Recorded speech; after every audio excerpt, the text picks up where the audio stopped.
The intrinsically rhythmic universe. Imagine it, time, space, and a definitive reluctance to recognize the obvious, or obviously overlooked, a precursor to nothing or everything, and shown in correlation beyond all our gifted reasoning. God organizes perfect destructive and procreative forces, guises, and patterns set forth and protected by these. Forces which are these in many cases, inconquerable though at times, benign at others manifesting violently. Just adding justice to a somber, sobering truth. The universe, what is it and what does it pertain to? The only answers lie in and of itself, containing oftentimes infinite patterns, illustrated with the most deafening poignancy beyond the all too often overlooked disclosures. Betrayed by a combustion I cannot discern, nor do I care to, imploding or exploding over billions of years, however not too random given their significant portions to be recorded. I'm only starting to write about such infinite patterns at this point in the book. In this chapter I would rather expand upon my rhythmic theory in terms easier to understand. Throw a rock into a lake that is calm and ripples develop. These too have a pattern, although only temporary. My intention in this writing is to write of temporal my intention in this chapter, is to write of temporal issues, though as I believe in the existence of physics as well as God, although as I believe the existence of physics as well as God is very obvious, it at times implements ideal physics, in quotes, and at others delves both me and the reader into a theological state of mind. The other day, as I returned home, as it was currently fall, with a blind eye I noticed the leaves on the trees that had partially turned brown but were still in part green.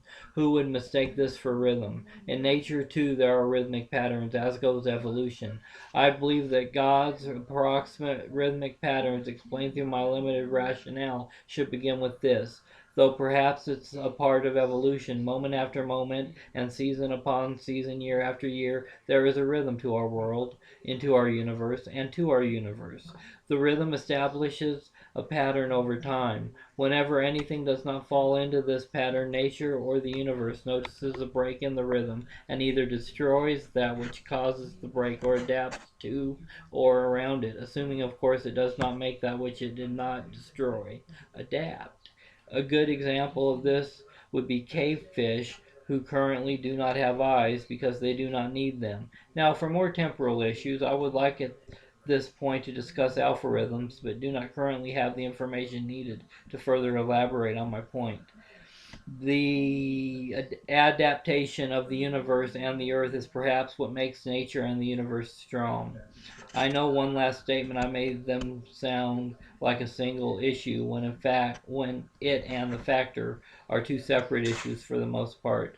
I couldn't show my hypothesis without showing some exceptions to the rule.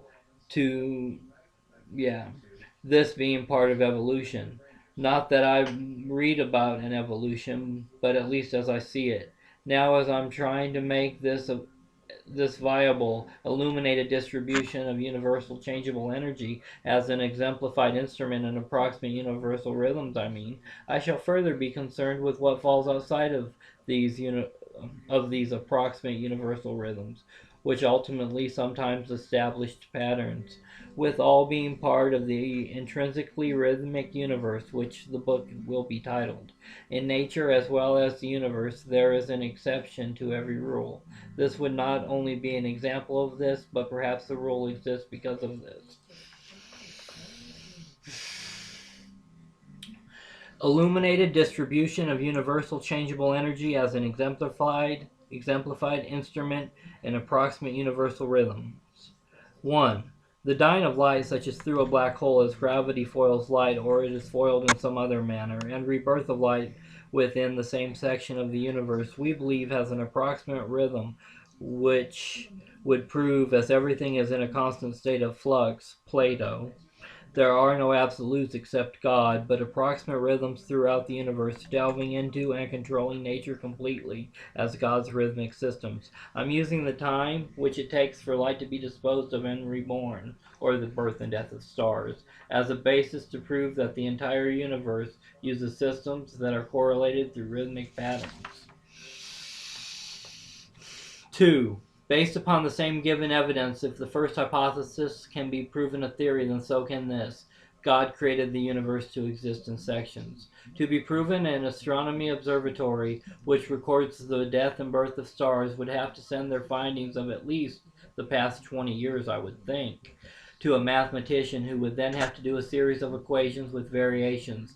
Currently, this is all just a hypothesis. By Jake and Ron. The end.